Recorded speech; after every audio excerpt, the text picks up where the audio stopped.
Hello everyone. आज मैं आपको राग तिलक कामोद के बारे में विस्तार से जानकारी दे रही हूँ। परी संवादी वादी है, परी संवादी वादी है, चढ़त न धैवत गात। परी संवादी वादी है, चढ़त न धैवत गात। वक्र रिखब सोरठ हीते, तिलक कामोद सुहाग।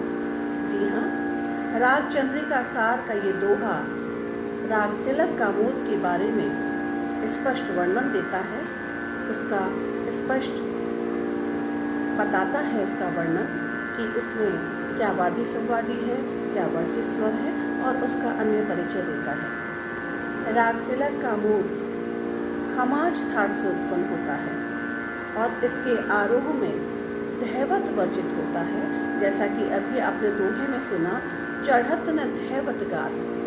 इसके आरोह में धैवत वर्जित होता है और इसी कारण से इसकी जाति षाडव संपूर्ण कहलाती है। इसका वादी स्वर ऋषभ अर्थात रे और संवादी स्वर पंचम अर्थात प है। तो राग तिलक कामोद का वादी स्वर रे और संवादी स्वर प है। इसका गायन समय रात्रि का दूसरा प्रहर माना जाता है। अधिकतर विद्वान इसको रात्रि के दूसरे प्रहर में गाने से इसका जो एक प्रभाव होता है किसी भी राग को गाने का, जब उसके निश्चित समय में गाते हैं उसके स्वरों के अनुरूप जब उसका एक निश्चित समय गायन समय होता है, उस निर्धारित समय में गाया जाता है, तो उस राग से होने वाले प्रभाव वो हमें स्पष्ट दिखाई देता है।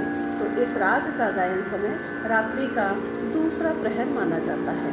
इसके कई स्थानों पर इसका स्वरूप सोरठ व देश के समान दिखाई देता है और ये अभी आपने राग चंद्रिका सार में भी आपने देखा कि उसमें भी यही है कि इसमें कहीं कहीं सोरठ व देश का राग का स्वरूप दिखाई देता है। उत्तर भारत की ओर इस राग में कोमल निषाद को वर्ज्य करने का भी व्यवहार है, वर्जित किया जाता है और इस कारण से देश व सोरठ इससे अलग हो जाते हैं। इस राग का चलन वक्र होता है। वक्र का अर्थ आप सभी समझते हैं कि बिल्कुल सीधी उसमें स्पष्ट सारे गमा पधनी इस तरह से स्वरों को नहीं लिया जाता, बल्कि उसका चलन वक्र लेता है, उसको लेने का तरीका वक्र रहता है।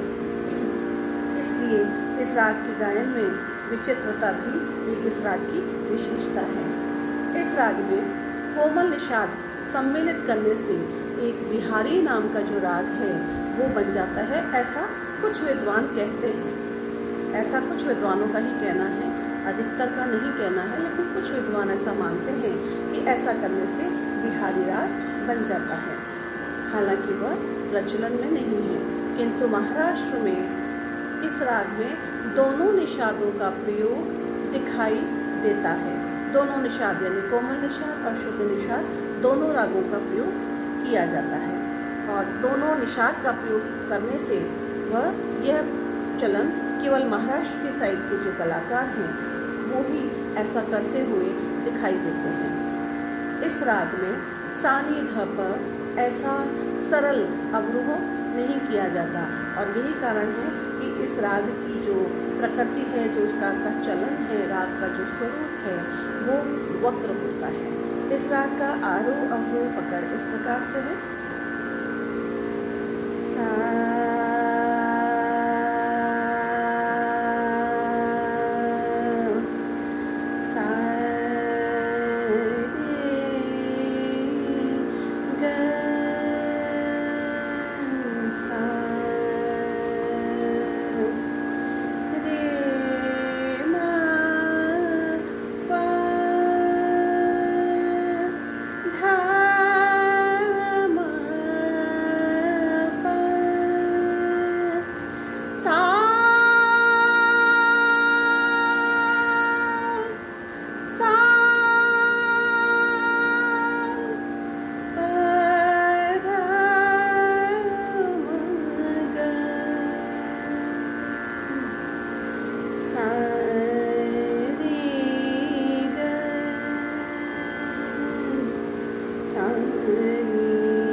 राग का आरोह अवरोह पकड़, यानी इस राग का इस प्रकार से चलन है।